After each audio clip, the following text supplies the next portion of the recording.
Всем привет, с вами Алена Васильева и YouTube-канал Миновито Онлайн. Сегодня у нас в гостях замечательный человек. Для меня просто замечательный. Известный украинский журналист Роман Скрипін. Роман, привет. Так, давай без пафосу, привіт. Живе Ну, Білорусь. Живе вечно. Чому? Тому що сьогодні День волі. Так. Правильно, 25 березня, і я потім це відео покладу в себе на YouTube канал. Одразу хочу сказати, що закликаю несамовито підписуватися, несамовито саме українців в Україні, яким не байдужа доля Білорусі, підписуватися на канал Telegram Міновіто Онлайн і так само YouTube канал Міновіто Онлайн. Я написав в телеграм-каналі сьогодні, перепостив ваш пост і сказав, що ми надаємо гуманітарну технічну допомогу в буквальному сенсі, або білоруською Міновіто. От, тому що воно так і є, і нам приємно. Давай без пафосу, просто по суті, тому що сьогодні особливий день для Білорусі. Я, ясна річ, що стежу за подіями в Білорусі. Читаю ті медіа, які досяжні, мало що розумію з наративів. Хіба можу відзначити, що масово люди все одно в якийсь спосіб намагаються показати те, що вони є і лишаються людьми в першу чергу, те, що в них є, те, що ми називаємо гідність. Як би ми не критикували, як би ми не хотіли бачити, що ось там білорусів тотожних українцям, так воно не буде в силу причин, на жаль. Але знаєш, я тобі, забігаючи наперед, поки ти не поставила питання, як завжди, я ковдру на себе такий смикнув, знаєш. Я віддаю належне, я вірю в те, що в Білорусі буде хороше майбутнє, але доведеться пройти непростий і доволі довгий шлях до цього прекрасного майбутнього. І ми все одно рано чи пізно опинимося. Зараз я буду схожий на шовініста якогось російського, ми опинимося, вибачте, в одній державі. Що я мав на увазі? Або це буде Європейський Союз, або це буде спільнота України, Білорусі, Литви і Польщі, те, що ми називаємо Велике Князівство Литовське, оскільки цей рядок з нашої історії спільної використати практично неможливо, хто б яких зусиль не докладав. Це може бути просто об'єднання держав, це може бути конфедерація, можливо, тому що Європейський Союз, власне, конфедеративне утворення. Це не важливо. Важливо поважати один одного і ставитися з повагою до національної гідності, до самобутності, не намагатися переробити під себе білорусів. Вони не є українцями, білоруси не є українцями, українці не є білорусами. Ми ж далекі від цього рускомірного, правильного читання. Але для нас білоруси, вони, в принципі, це найближчий народ, який є. Зараз знову буде схоже на якусь на російську риторику, наративи, але насправді білоруси для нас є найближчим родичем. По мові 85%, по ментальності, хоча білоруси охайніші, це треба віддати належне, більше порядку, більш охайні.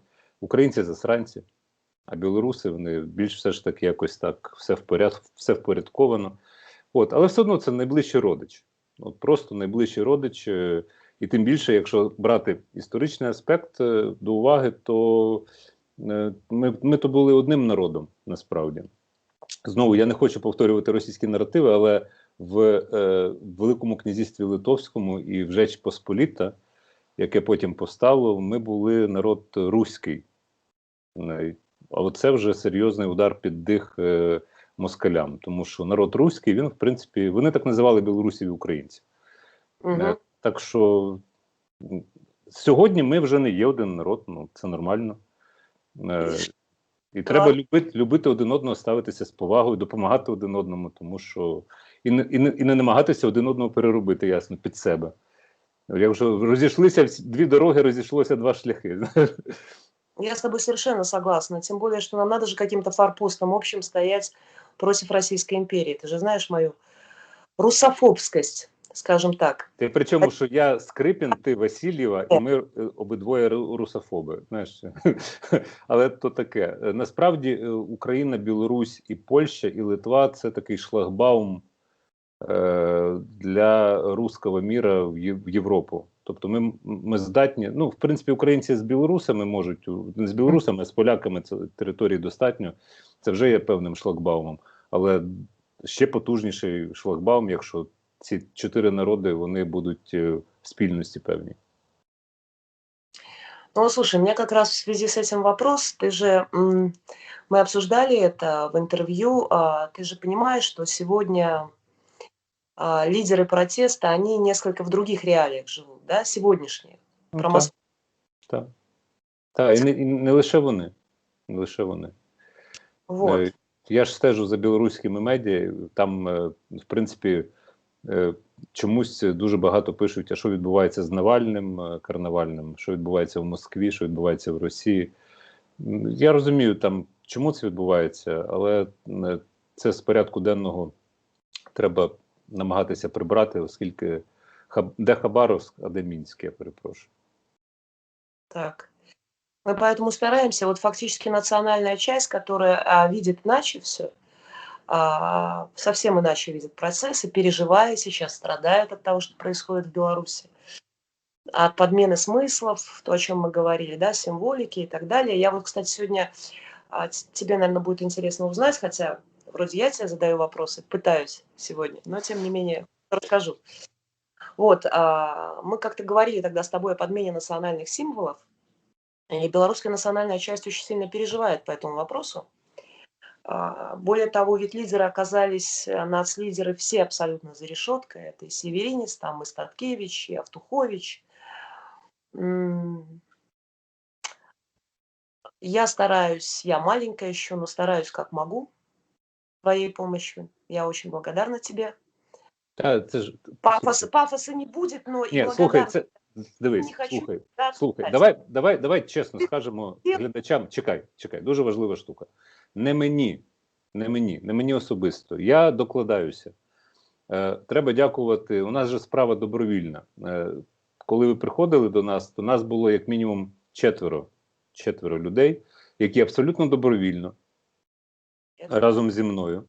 Я ними не керую, ти з кожним можеш директивно спілкуватися, тобто у нас було як мінімум 4 люди, яким не байдужа Білорусі, які, ну, з власної симпатії, я не знаю, там, з яких персональних міркувань, точніше, вони хочуть допомагати. Тобто я не беру там загін бійців і кажу, все, ми маємо це робити. Ні. Це у нас все абсолютно добровільно. Так що це не мені дякувати треба, а як мінімум ще 3 людям, а може і більше. Хорошо. Так я и благодарна. Очень. Я тут не хочу, знаєш, медальку я сюди не хочу. Это ж надо было еще все-таки поверить нам. Тут вопрос у меня такой. Ситуация, на мой взгляд, все-таки цусванг, да, сейчас сложилась. Светлана Тихановская призывает к новым протестам. Слышал, наверное? Зима закончилась, а с ними и гранты заканчиваются, и надо что-то делать, как-то шевелиться. Дальше. Я не верю, что протесты будут. Но что делать? Вот как ты видишь вот эту ситуацию, которая сложилась сейчас, понимаешь? И сдаться невозможно, по крайней мере, той части белорусов, которая... Ну, уже сделаны шаги, понимаешь? Либо ты остаешься вот в этом пространстве концлагеря, да? А с другой стороны, все зачищено ведь абсолютно. Ты же понимаешь, что сейчас власть запустила репрессивную машину, ну, просто на полную. То, что там Тихановская сейчас собирается вывести людей, так уже и выводить некого. И в центр не дадут выйти никому. Основная масса сидит, активные уехали. Чем вот все это закончится? Вообще твое отношение к этим процессам? Ну, ти знаєш, я дивився твої стріми із Ромою Цимбалюком, із Айдером, і з іншими людьми, яких я просто по пам'яті не можу відтворити ім'я і прізвище по пам'яті, ось цим чоловіком з Німеччини літнім, який святкував день народження. Я не запам'ятав, як його звати, але Євген Мор... Євген, мені цікаво це все. Дійсно, в мене ж особиста історія з Білоруссю. Я перший раз поїхав у відрядження в Білорусь як журналіст в далекому якомусь там 93-му році, якщо я не помиляюся. Це був з'їзд БНФ, Білоруський Народний фронт. І я тоді записував, тоді був Чорновіл, там В'ячеслав Живий, Зянон Пазняк. І я пам'ятаю прекрасне інтерв'ю Зянона Пазняка. Вибач, що я так трошки в лірику. Зянона Пазняка, який каже, ми маємо супольні інтереси на Заході, супольні проблеми на Усході. Це 93-й рік. І я завжди стежив за Білоруссю, виправляюся, за Білоруссю стежив, за подіями, за тим, як були певні паростки вільних медіа. Я знав такого пана Павел Жук, який ММ4 була телекомпанія, радіостанція, здається. І він же видавав нашу Ніву тоді.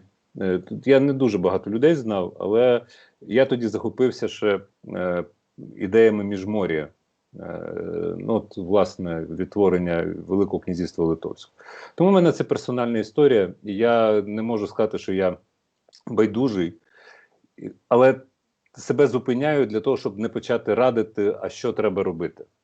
Насправді тут я солідарний з Айдером і Ромою Цимбалюком про те, що не наше поросяче діло щось радити. Ми не всередині процесу, ми не в Білорусі. Чи вона нам не байдужа, але хто ми? У нас є власна історія, власна доля, власна держава, і ми можемо лише висловлювати певну позицію. Якби я робив, якби я був там білорусом, то я, ясна річ, я б дуже сильно зважав, застосовував би критичне мислення, але це ж все питання часу, цивілізаційного розвитку. Я не знаю, звідки воно в тебе, насправді. І сподіваюся, що така кількість людей в Білорусі, вона досить висока. Так багато. Я не знаю, мені важко сказати. Я хотів би сподіватися, що таких людей багато, які застосовують і критичне мислення, і мають відчуття гідності. Принаймні, в мене є різні білоруси серед знайомих. Один з них живе в Нідерландах, тому що його батьки колись виїхали через те, що і отримали політичний притулок в Нідерландах, коли вже Лукашенко прийшов до влади. Інший знайомий з Мінська, точніше, вьоска Крупки, хлопець, який, в принципі, людина світу, але він сам білорус, знає прекрасну білоруську мову, історію. Ми знайомі вже давно, він зараз, оскільки компанія інтернаціональна, він живе в Москві. І він ділився досвідом, колись він прийшов на роботу і сказав, що він тиждень буде говорити білоруською на роботі. В Москві? В Мінську. А в Мінську? Так. І ні, в Москві сенсу немає. Люди в Москві не живуть, вони існують. А він, розумієш, він каже, я з подивом, тобто прекрасно всі розуміли, але дивилися як на божевільного, що він білоруською з ними спілкувався. І це для нас виглядає трошки дикунством, тому що... Але ми пройшли цей шлях теж. Колись там ти звертався українською в Києві, або будь-де, то на тебе так, WhatsApp. Та й ти, в принципі, так, чого я буду виділюватися так по-русски, тому, знаєш, це важкий процес. І тому мені радити, що треба робити, на сьогоднішній день, якщо застосовувати здоровий глузд і керуватися все ж таки практичністю, я б не покладав свої сподівання на Цихановську, на Світлану Цихановську. Не покладав би, тому що я вітаю її трансформації внутрішні, власне, як її чоловіка і багатьох людей, але лідерами протесту так не стають, знаєш, за збігом обставин і лише через те, що вона, в принципі, є призначеним лідером, комусь, можливо, це зручно. Я прекрасно ставлюся до родини Вячорок, але я їх не розумію зараз. Ні старшого Вячорку, ні молодшого, просто не розумію. Тобто, це от намагання зліпити з нічого щось, будемо м'які в дефініціях, воно дивне, тому що насправді білоруси мають такого лідера, якого не мали українці на час Майдану 13-го року. І знаєш, це Ніна Багінська. Якщо вам вже так дуже подобається мирний протест, то ви маєте свого Махатму Ганді, направду. І що? Ну, понимаешь, Нина Багинская все-таки уже старенькая. І що? А Махатма Ганді, що був юнак? С тобой согласна, но Нина Багинская скорее символ. Правильно. Не вижу в ней лидера. Пусть меня... Я зараз і говорю про символи. Це і є лідерство, моральне лідерство. Насправді, люди, які вміють керувати процесом, називається менеджмент, а ти як бізнес-вумен знаєш прекрасно, що таке менеджмент, що таке керування, і це різні процеси. Лідер у вас є, символ у вас є, це Ніна Багінська. У нас нет цели, Ром, самое главное. Кого? Нет цели пока, нет целеполагания у белорусов. То есть нет определения, куда мы идем. Понимаешь, вот здесь вот палка о двух концах. Поход за Тихановской, он ни к чему не ведет. С одной стороны, надо свергать Лукашенко, с другой стороны, поход за Тихановской ведет только к слиянию с Россией. Ничего же больше нету. Посмотри, уже появились партии ДНР, ЛНР, там, слышал, наверное, у нас партия «Союз» появилась? Нет. У нас появилась партия «Союз», куда причем раньше такие партии не регистрировались. Зарегистрирована партия «Союз», куда приехали все представители ближнего окружения Захарченко. Вот они сидят в Минске, там 126 человек. Захарченко – это кто, я перепрошую? Он, по-моему, который был лидер ДНР, насколько я понимаю. Ты что, уже Мурзик, типа? Ну, той, что уже жмур. Той, что уже жмур, так. Понимаешь? Но приехали именно люди из ДНР, ЛНР. У нас создаются такие партии. То есть вот это... Я почему не нахожусь в таком состоянии, и мне важно, что есть ты, там, есть Айдер, есть украинские патриоты. То есть люди, которые для белорусов, ну, нация рождается совершенно очевидно сейчас. Ну. Именно сейчас. Так. Сейчас тот поиск ориентиров, которые очень... Так. Все правильно. Так допомагай. Ну, допомагай своїм людям зорієнтуватися. Тобто це, насправді, це дуже наполеглива, копітка праця.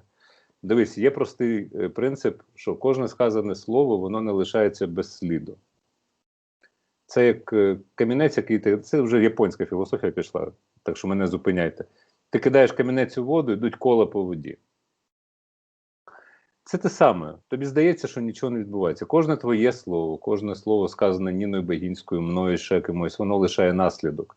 Тому я про білоруські протести одразу сказав, що це є посівна кампанія, жнива будуть пізніше. До багатьох людей має щось дійти, щось зрозуміти. Це добре, що цей прапор, який за мною, біло-червоно-білий, почав використовуватися на цих акціях, тому що насправді це такий перемикач, насправді, який скерований в майбутнє, який сплюндрувати за бажання можна, але неможливо. Можна тут в цю хвилину, от якщо Тихановська піднімає червоно-білий прапор, вона його плюндрує насправді, тому що він для неї, ну, ніщо. Він для неї не є цінністю. Але те, що його підіймають багато людей по Білорусі, це називається вірус, який подолає от все це, те, що ви маєте на сьогоднішній момент. Це от ті зерна самосвідомості, національної свідомості, навіть ті, хто не знали, що це означає, почнуть вивчати історичні питання. Де це взялося? Що це означає? Почнуть читати історію. У нас же в Україні величезна проблема, що люди не хочуть чути правдиву історію, не хочуть її вивчати, і на це є величезний запит. І от тут той самий варіант, що розбудили, типу, вставай, Білорусь, Білорусь, живе Білорусь. Я такого не сподівався почути. Біло-червоно-білі прапори. Це, знаєш, це абсолютно генеральний шлях, по якому доведеться йти і вивчати питання, по ходу. Не всі будуть одразу патріотами, не всі будуть усвідомлено підіймати прапор, для них це буде просто символом свободи, і це вже добре. Національним символом почнуть люди хотіти знати білоруську мову, яку загнали геть під плінтус за часи керування Лукашенком. Люди захочуть знати свою історію, люди захочуть знати, а хто вони, самоідентифікуватися. Це те, що ми вже пройшли, тому що українці, коли потрапляють за кордон і вони говорять російською, і говорили, тому що зараз більше і більше людей говорять українською. Вони так потрапляли за кордон, і от поміж собою російською ж, ну, побутовий рівень. А їм, where are you from? Russia? Вони, no, I'm from Ukraine. Типа так на слух, як типа російська. І вони почали за кордоном переходити на українську. Бо ми ж українці, нащо нас плутати десь за кордоном, нас в хаті плутають, та тут ще й за кордоном. Якесь таке сумління почало пробуджуватися, і тому це просто те, що ми вже пройшли, можна ділитися цим досвідом. Ясна річ, що національна свідомість, вона вимагає років роботи, тим більше в такому стані, в якому вона зараз в Білорусі, вона упосліджена. От дивись, у вас є паспорт, правильно? Так. Закордонний паспорт. У мене теж є закордонний паспорт, де він у мене, не пам'ятаю. От, і там у нас завжди писали, от є старий у мене зразок тут, у мене тут написано Скрипін Роман, і потім транслітеровано Скрипін через Y. Ну, власне, як і все, що я роблю зараз, називається так, прізвищем. Скрипін Роман, і все транслітерувалося з українською іноземною. Я дивився ваші зразки там документів, у вас там може бути написано Святлана білоруською, а потім транслітерації Світлана. Так. Тобто з білоруською написали, а потім транслітерували російською. З якого дива? Що в людей в голові? Тобто це фальш цього режиму, який навіть не може спромогтися транслітерувати Світлана Тихановська. От як писати Світлана Тихановська українською мовою? Світлана через Я, Тихановська Я через Це і У, чи Світлана Тихановська, як багато хто пише. Так? Ну, це ж про національну свідомість, про розуміння свого місця. Тобто ти, якщо називаєшся Світлана Тихановська, то ти Світлана Тихановська. І ти по-іншому не можеш називатися. Якщо ти Вінцук Вячорка, то ти Вінцук Вячорка. Якщо ти Альона Васильєва, то ти Альона Васильєва. Вячорке даже белорусская мова не помогла. Ну, я подмене смыслов, от которых, ну, просто мне это болит, Ром, поэтому я иногда на это чего-то завожусь. Вот я, кстати, слушай, хотела тебя спросить по поводу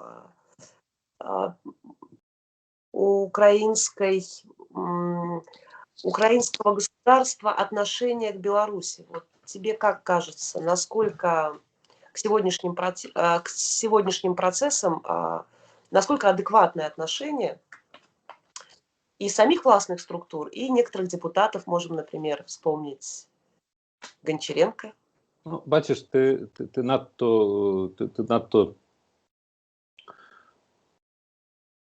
надто нервово сприймаєш, очевидно, такі. Ми просто звикли до Гончаренка. Розумієш, ну, те, що він там молотить, Льоша, ну, треба знати Льошу Гончаренка, я то знаю. Тобто тут треба брати історичний ракурс, екскурс в історію трошки. Льоша Гончаренко, я, наверное, по-русски сейчас объясню для многих, кто плохо понимает, может, украинский язык. Я вот могу по-русски говорить. Хотел бы на белорусском, только придется правильно... Я не смогу правильно построить предложение на белорусском. Слова-то я знаю, понимаю все абсолютно 100%. Так вот, Алексей Гончаренко в свое время в Одессе был на бигбордах таким ярым защитником русского языка. И... Да. Залезла, не ожидала. Его папа, господин Костусев или товарищ Костусев, он тоже принадлежал, собственно, не к национально ориентированной элите, если ее так можно назвать, Украины. Леша от папы далеко не ушел, хотя они не общались. Это его биологический отец, я не знаю, там это семейные отношения, не наше дело. Леша был защитником русского языка в Одессе, ярым поборником вот этого всего русского мира, партії Родина і партії регіонів. Але потім в один прекрасний момент щось у Льоші прокинулося. Він взагалі спочатку був схожий на клоуна, зараз треба віддати належне, з ним працюють, іміджмейкери, очевидно. Олексій почав себе тримати в нормальній фізичній формі. Коли вакцинувався, навіть зняв верхній одяг. Ну, молодець. І тепер він великий патріот і національно скерована людина, але в голові ж, як був вінігрет, так і є. І коли він починає говорити про Тихановську, це не більше, ніж кон'юнктура, те, що лежить на поверхні. І я боюся, що Олексій Гончаренко не зможе тобі докладно і ґрунтовно викласти, наприклад, історію Великого князівства Литовського. Він же очолив групу Кубань, ну, це Україна. Я перепрошую, як ми не розібралися з Донбасом, з Кримом, яка Кубань в сраку Україна, якщо вона поневолена вже давно. Ну, тобто, давайте ви співрозмірні апетити робіть. Я то, в принципі, так, я розумію, що у нас має бути українсько-грузинський кордон з історичної справедливої точки зору, десь там в районі Адлера, та? Угу. І повернута Абхазія в склад Грузії, тоді у нас буде українсько-російський кордон, так, власне, воно і було. Але давайте будемо реалістами. Кубань на сьогоднішній день – це частина, вибачте, Російської Федерації, хоч там багато хто і говорить досі українською мовою. І люди прекрасно розуміють українську мову, так багато українців, але вони, в принципі, їх імперія вже переколотила все на порох. Я не про Порошенка зараз. Порох – це на пил. Та. І тому треба бути реалістами. І тут Олексій заграє з такими матеріями, але він далекий від цього. І тому це кон'юнктура чистої води. І все. До цього треба ставитися досить спокійно і говорити, що Олексію, у вас там багато справ в Україні. Ви депутат по мажоритарному округу, у вас є цілий округ, яким ви маєте опікуватися. Опікуйтеся, будь ласка, округом. Не треба опікуватися цілою країною Білорусь, тим більше ви не дуже компетентні. Групу возглавляє Ром. Я знаю, ну хейтити його за це, ну нехай буде на поверхні, там, в порядку денному. Ти ж розумієш, що хейтити я б і Тихановську особливо не став, Тихановською точніше, я не став би хейтити, бо воно і так все видно розумним людям. Я б навпаки піднімав би те, що ти робиш, певні сенси. І ти говориш о розумних людях, да. Но пока 60% білорусів йде за ней. Вот в чем весь вопрос. А за ким їм йти? От за ким вони мають йти? Покажи мені цю персону. Не просто йдуть. За ким вони мають йти? А еще и порвут, если ты о ней что-то плохое скажешь. Вот в чем весь вопрос. Давай будемо реалістами, я можу говорити неприємні речі. За ким вони мусять йти? Хто для них є лідером? Слушай, национальная идея родить сама лидера. Есть лидеры, есть Павел Северинец, есть лидеры, которые сидят. Они же идут параллельно сейчас. А хто такий Лявон Вольський? Лявон Вольський? Лявон Вольський – это певец. Бачи, я от, наприклад, не знаю. Ти питаєш, що в Україні наскільки адекватно? В Україні досить примітивне уявлення про Білорусь. Я тобі можу сказати, і ти будеш зараз шокована і здивована. Тобто таких от небайдужих, як я, їх мало, скажу відверто. Більшість знає, що в Білорусі хороші дороги. Більшість вживає оце стереотипне визначення Лукашенка як батька. Я знаю, что до сих пор рейтинг у него высокий. Ну так у нас от вати отак во. Даже не события. Рейтинг высокий. Вати у нас отак во, вони вважають це, люди, але ця вата, вона по симпатіях це збігається, в принципі, з тими, хто ностальгує за Радянським Союзом, ну, тобто це совєтський тип людей, це навіть не русський мір, а просто от вони люблять таку стабільність і готові пожертвувати власною свободою. І я не готовий жертвувати свободою заради удаваної стабільності, яка тебе обмежує в твоїх діях і в реалізації власних можливостей. Людям це не зрозуміти, вони за окраєць хлібчика, за сите життя, те, що експлуатує Лукашенко, в принципі, готові пожертвувати власними свободами і гідністю. Такі в Україні є. і в них досить примітивно. Вони знають, що білоруси – це бульбаші, тому що у нас стоїть на прилавку горілка «Бульбаш» написано. Да. Тобто, я не знаю, чи у нас не було такого, щоб типа горілка хохляцька, знаєш, ну це вже така верхня межа мазохізму, так випускати таку горілку. От. Так що досить примітивне уявлення. І про ВКЛ, про Велике Князівство Литовське, насправді підзабули, це все вичищено було роками. Тобі, ну хто такі білоруси? Ну це типа такі притрушені, Ну да. притрушені, типа, ну. Може так і треба. От таке от. Ну, типу того, так. Ну, але ж це обопільна провина, не тільки українців. Таке формувалося роками, десятиліттями. Те, щоб дуже цікавило події в Білорусі. Ну, от, коли були оці протести в серпні, після голосування, то тут так з подивом, знаєш, так, нічого собі. Ну, тобто, ніхто не очікував, що таке може бути. Конечно, нет. Конечно, нет. Слушай, Ром, я выходила, я пошла с Машей. Это просто был момент, когда сердце вот так вот сжимается от счастья. Ну, вот представь, ты все время живешь там с этой тряпкой зелено-красной, да? Для меня-то символика, она существовала все эти годы. Но мысль, что она может появиться в таком количестве, она, несмотря на то, что я не верила в протесты мирные, ты знаешь, я не верила в Тихановскую, я сразу считала, что это цугцванг, что это там российский проект, который имеет свои цели. Я и сейчас так считаю, но тем не менее, что выйдет столько людей, и я вышла с Машей, и мы идем к этой стеле, знаешь, вот это наша центральная стела, и все в бело-червоно-белых стягах. Центральная стела – це… Это такое место, где собираются белорусы, это она не имеет никакого там административного значения, но почему-то такого центрового места. Ну, дивись, я ж давно був в Мінську, я знаю Мінськ – город-герой, там, де пам'ятник цей. А это, может быть, знаешь, был когда-то проспект Машерова, он второй такой вот, ну, это не важно сейчас. Важно, что очень многие собираются вокруг стелы. Ну, я останній раз був в 10-му році, тобто, уяви собі, ну, скільки вже, 10-11 років тому. Это так. Ну, ти дивись, і та люди вийшли, правильно, але у них мети немає, ну, тобто вони… Це добре, що вони вийшли, тому що ну, їх не влаштувало, що їм сказали, ось ваш президент, це брехня. Люди ж поміж собою спілкуються, і це дуже обнадійливо, це паростки свободи. Людям тепер треба наполегливо роз'яснювати, що, як, чому так відбувається. Я дуже заскочений тим, що смерті не спричиняють рішучого спротиву, не є тригером, тобто люди готові терпіти, там, ставати на лавку, знімати взуття, підкладати газету, ну це, сорі. Так не буває, не буває.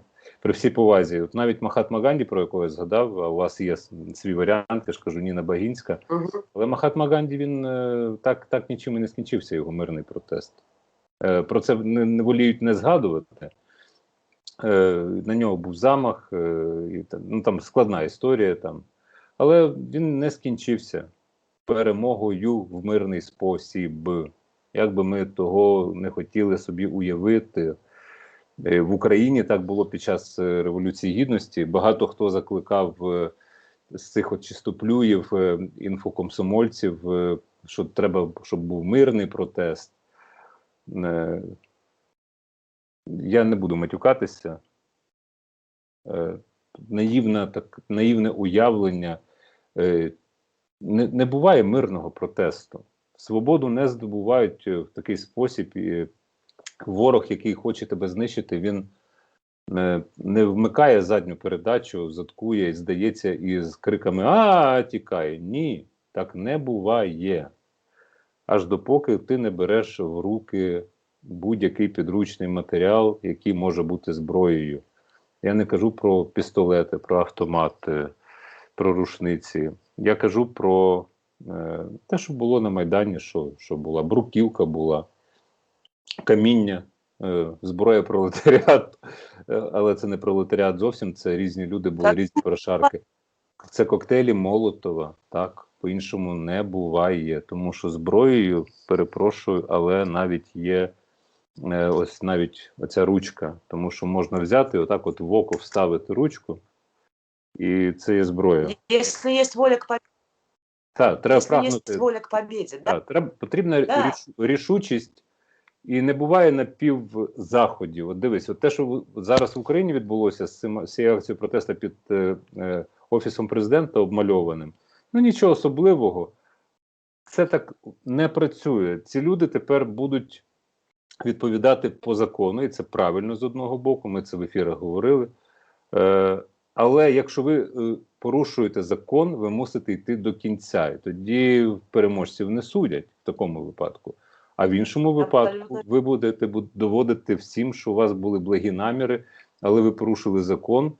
І це тільки людина з дуже критичним мисленням розуміє, що в першу чергу держава порушує закон, коли вона не забезпечує твої права, свободи і не виконує функцію сервісу. Тобто держава, яка нехтує твоїми інтересами, вона в першу чергу є порушник. І ти вже тоді маєш право на протест. Це усвідомлює дуже мала кількість людей. Дуже мала. І ці люди, вони і так це розуміють, що так, пацани, ну, в принципі, правильно зробили, по пацанячому. Прийшли, розмалювали, там, фаєра попалили, там, двері. Ніхто не загинув, ні, все, ну, побили там вікна, подумаєш, це ж таке штука утилітарна. Ви ж не влаштовуєте там пишний похорон, якщо ви розбили там телефон. Ви ж не кладете його в труну, цілуєте його в лоба і потім урочисто ховаєте. Ну, телефон розбився і телефон. Там вікно розбили, ну то й розбили. Потім відремонтують. Але протест таким не буває. Протест він або йде до кінця, або його буде... Що? Репресовано. Подавлять. Правильно. Правильно. Його просто задушать. Я дуже рада, що ти це сказав. Так, так. І навіть не сподіваються, нехай білоруси. Я хотів би вірити, що вони живуть в країні рожевих поні і єдинорогів, що всі пукають веселкою красивою, знаєш, там, я знаю, що все обтято квіточками, але це не так. І протест треба йти до кінця. І все. Іншого виходу немає. Я розумію фобію, а от дивіться, що як на Майдані, а ось війна. Ви знаєте, на жаль, ми не є унікальним прикладом, я маю на увазі Україна. Будь-яка країна з колишнього Радянського Союзу, яка намагалася вилізти з цього багна тюрми народів, яким був Радянський Союз і Руський мір, і Російська імперія, за це було заплачено високу ціну, називається кров. І не треба мені розказувати про країни Балтії. Якщо ви не знаєте історію, це ваші проблеми. Скільки було репресовано латишів, які рубали дерева в Сибіру, скільки було перевезено в той же Сибір естонців, скільки литовців заплатило власною кров'ю за здобуту свободу, скільки поляків заплатило власною кров'ю за свою свободу, чехів, угорців. Я вже не кажу про молдаван, які заплатили теж кров'ю, і в них теж є окупована територія. Скільки грузинів заплатило власною кров'ю, скільки азербайджанців заплатило власною кров'ю, коли саперними лопатками в Баку під час Радянського Союзу внутрішні війська рубали людей. Це мало хто знає і пам'ятає. Просто люди вийшли на акцію протесту в Баку. Що зробила радянська влада? Відправила внутрішні війська, які не діставали зброю, але саперні лопатки почали просто людей рубати. Не пам'ятаєте? Але ціну заплачено.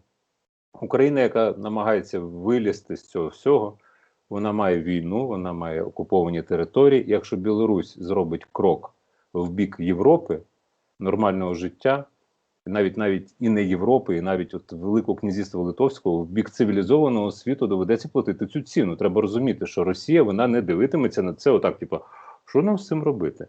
Вона веде війська, вона окупує частину території, вона почне вбивати людей.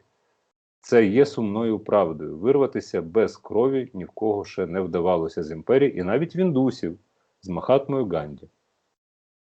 Я с тобой согласна. Я очень рада, что ты это сказал. Потому что у нас такая, знаешь, такая национальная детскость. Я вот недавно пересматривала фильм «Зима в огне». Он мне очень нравится. И там, если помнишь, там мужчина, который, ну, вот эти документальные кадры на Майдане, он говорит, что нам тоже страшно, да. И у меня дома просто девочка, ребенок, он говорит. И я понимаю, что если я уйду, то они придут ко мне домой. И второго шанса не будет. Так вот, я очень рада, на самом деле, еще раз тебе говорю, что ты это сказал, потому что до белорусов пока это не доходит. Розумієш, я насправді така свиня і жорстка людина. Свиня і жорстка людина. Насправді, мало хто знає, що ти от зараз говориш про Майдан, а в мене ці картинки, вони як кіно, знаєш.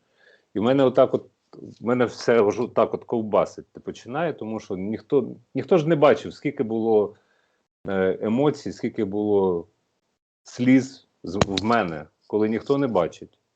Ночами, коли ти дивишся, і ти просто не можеш стримати себе, так?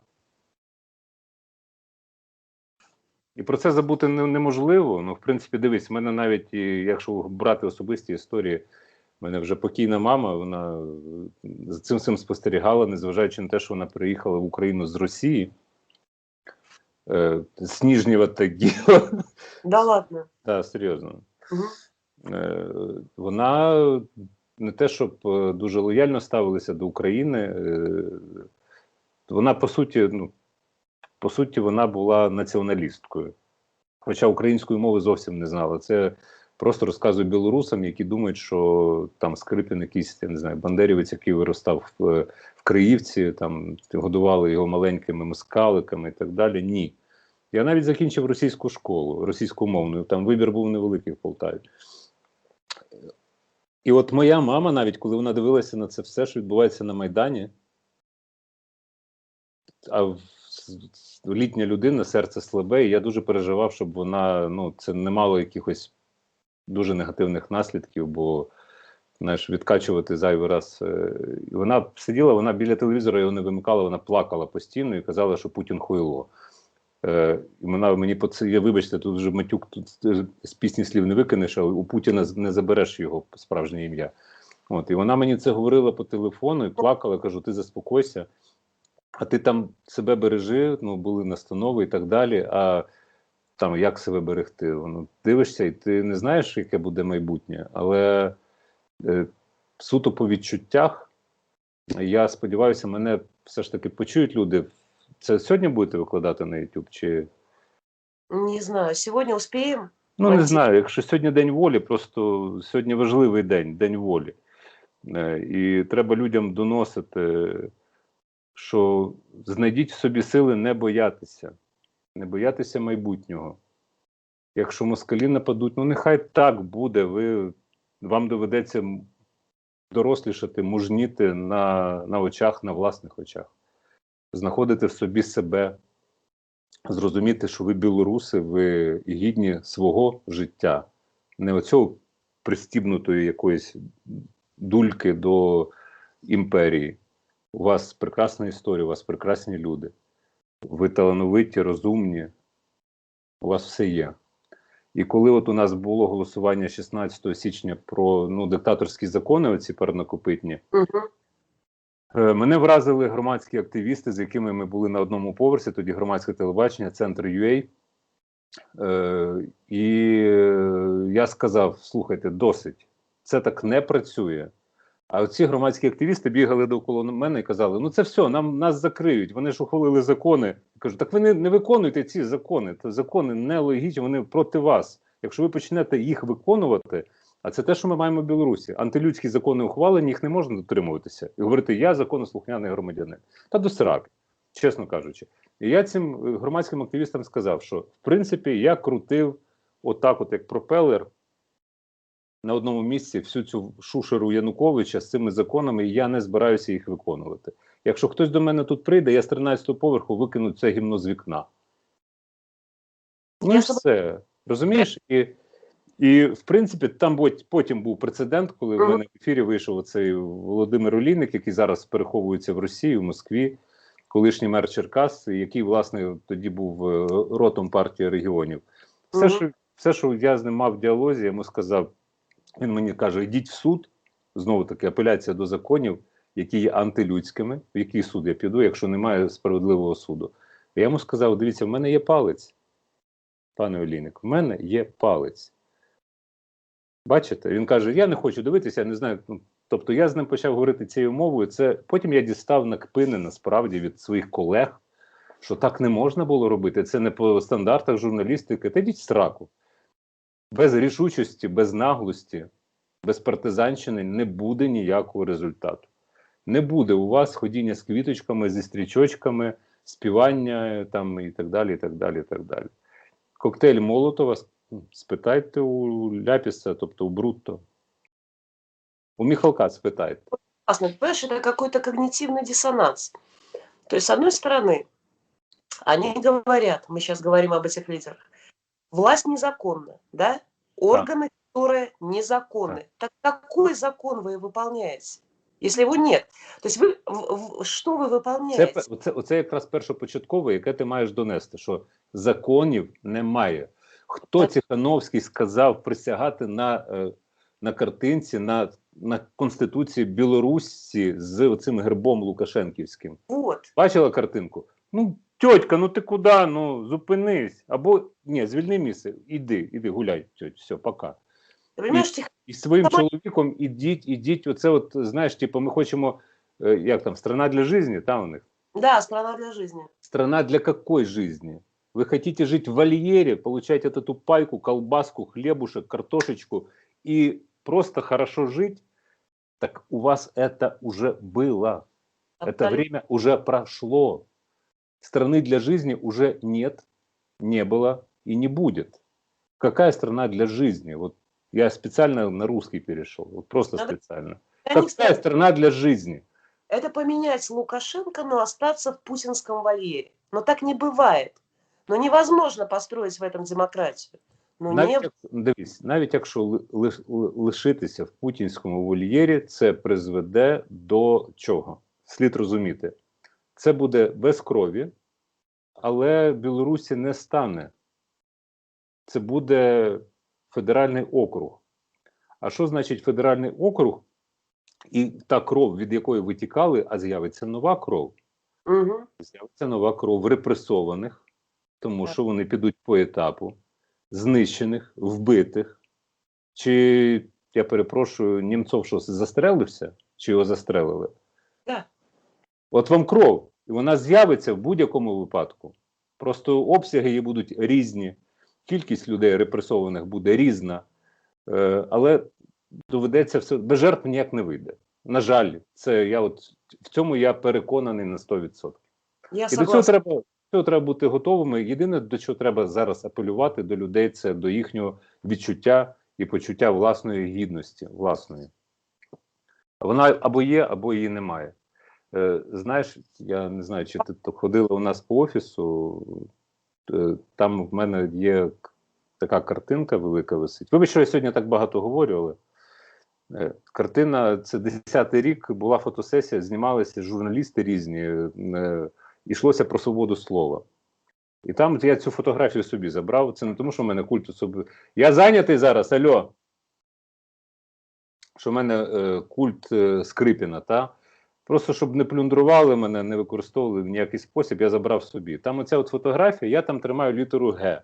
Це 10-й рік, 10-й. Ніхто не хотів журналістів брати літеру Г. Всі брали літеру С, Свобода, там інші літери. Літера Г була не запитана ніким. Я взяв літеру Г. Чому? Тому що це гідність. З мене тоді сміялися. Той самий Сережа Лещенко, це неважливо знати вашим глядачам, білорусам, але він тоді склав з літер різних, в мене є фотографії, він зробив жопа, тримає ці 4 літери, жопа. Це такий бекстейдж, так? І всі кажуть, а що ти Скрипін взяв Г? Гімно? Так, я кажу, ні, ви не розумієте. Окрім гімна, яке ви собі носите, є гідність. Тому що свобода – це і є гідність, а свобода – це ваше життя. Там так і написано. Це 10-й рік, це далеко до Революції Гідності 13-го року. І потім, коли її назвали Революцією Гідності, в мене це склалося. Не я її називав Революцією Гідності. Але це те, що було запитано. Гідність. Ми цей процес пройшли. Зараз у нас є величезний запит в Україні на справедливість. В цьому нам ще працювати. А стосовно Білорусі, я переконаний, якщо працювати наполегливо, без корисної мети, а допомагаючи просто людям, які через певні обставини заблукали у трьох деревах, скажімо, у сутінках власної свідомості, то вони просто потребують допомоги і терплячого роз'яснення. Це те саме, що ми маємо на Донбасі, хоча Данілов правильно сказав, Донбас не можна називати, маємо на тих територіях, де проживає ватка, ватна, і з цими людьми треба говорити, їм доносити елементарні речі, але іншого шляху насправді немає. Якщо ми це випустили протягом 30 років незалежності, ніяк з цим не працювали, вибачте, тепер доводиться платити більшу ціну. Я очень рада услышать от тебя то, что услышала. Я рада, что белорусы услышали. Ну что, будем потихоньку закругляться? Тобто це був такий монолог з мого боку. Ну, ты знаешь, что ты очень близок мне ментально, поэтому я-то совсем согласна, но мне хотелось, чтобы это услышали люди в моей стране. Ну, дивись, я стежив за подіями в Білорусі, я не знаю, яка в тебе оцінка з сьогоднішнього дня. В мене оптимістична. В перспективе, да, но через боль. Понимаешь, когда наши люди поймут, что, ты очень хорошо сказал, что жертвы будут все равно, только они будут напрасны. Одно дело, тебя будут убивать как стадо, отстреливая потихонечку, а другое дело. Як людину і героя.